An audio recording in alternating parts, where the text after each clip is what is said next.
Yung kilala niyo ba si Leo?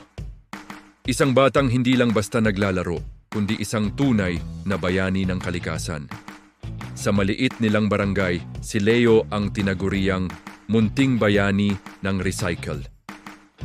Araw-araw, pagkatapos ng klase, makikita mo siyang may dalang sako. Masayang iniipon ang mga plastic bottle, lata at dyaryo na pakalat-kalat sa daan. Hindi siya nahihiya. Sa katunayan, ipinagmamalaki pa niya ito. Imonidual sabi niya, "Bawat basura po na napupulot ko, parang isang maliit na halaman na naililigtas ko." Minsan, tinutukso siya ng ibang bata pero hindi niya ito pinapansin. Sa halip, niyayaya niya silang sumama sa kanyang misyon. Dahil sa kanyang sipag at tiyaga, napansin siya ng kanilang kapitan. Isang araw, ginawaran si Leo ng parangal sa harap ng buong barangay. Nagpalakpakan ng lahat, pati na ang mga batang dating tumutokso sa kanya. Mula noon, hindi na nag-iisa si Leo. Marami ng mga bata ang tumutulong sa kanya sa paglilinis at pag-recycle.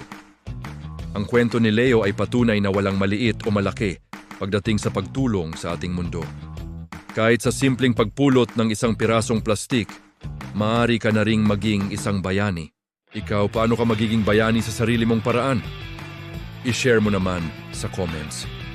Salamat sa panonood at huwag kalimutang mag-subscribe para sa iba pang kwentong puno ng inspirasyon.